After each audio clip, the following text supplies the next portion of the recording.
Handicapper Steve here, handicapping the racing from Aqueduct Racetrack. Here on Friday, it is the 14th of April 2023. Gonna look at the third race from Aqueduct, but before I get on to that, remember to please follow me on Twitter at Horse Racing Kid 5 for more selections for race courses around the world, and I mean it around the world. Let's look at the third race from Aqueduct, which is allowance optional claimer purse $88,000. Race for fillies and mares, 4-year-olds and upwards, never won 18,000 three times with the main claim starter, Stabler allowance racer, which never won 4 races.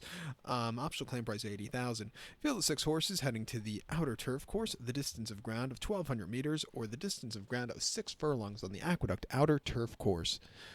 1,200 meters, 6 furlongs here, and I show the diagram. It just gives me a second to look down my notes. Just bear with me.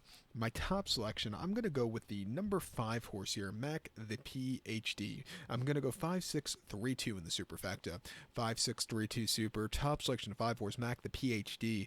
This 4-year-old filly by Fed Biz. Jorge Duarte Jr. trains one. Dylan Davis gets to mount. Horses first off the bench came the 2nd of March at Gulfstream. 5 furlongs on the lawn and optional 6-2 claimer. And the horse finished 6 by 2.25 lengths that day. Didn't break so sharply that day. He just kind of stalked, had the lead, looked for a split portion, but then he just kind of hit the wall. Hopefully with a better break, second off the bench will be a lot sharper. I think he can get the front end, and I think he can run a better race than he did last time out. 2 back in the Blue Sparkler at Monmouth, 5.5 on the lawn, 16th of July.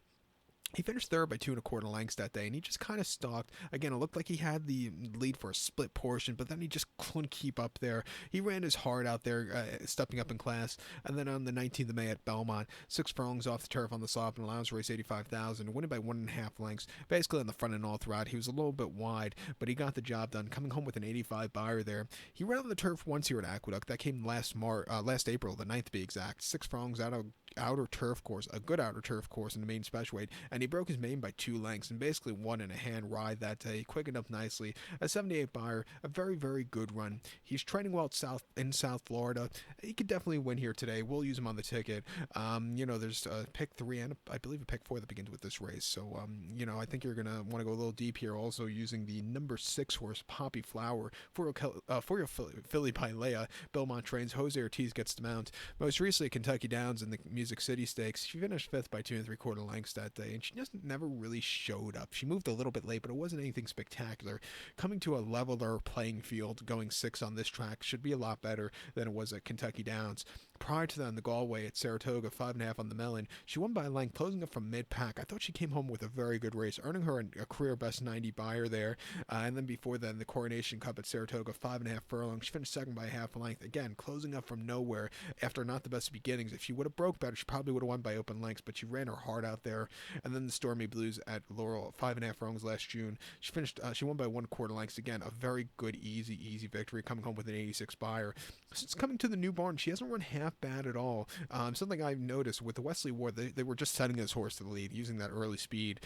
Wesley Ward doesn't rate his horses very well. I've noticed not a lot. He doesn't have a lot of deep closers. He has a lot of speed horses. Since coming to the Belmont barn, they've taken this horse back, which I think is really good for her, and she's really improved a lot. And her buyers have definitely gone up. At 7-5, we'll definitely use her on the ticket. And also a bit of an upset could be the 3-horse Spun Glass for Fergal Lynch. The races in South Florida, the horse just had a little bit of a tough trip there.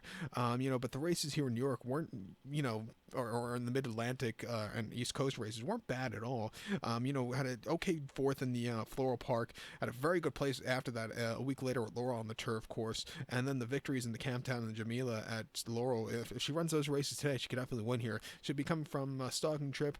It wouldn't surprise me.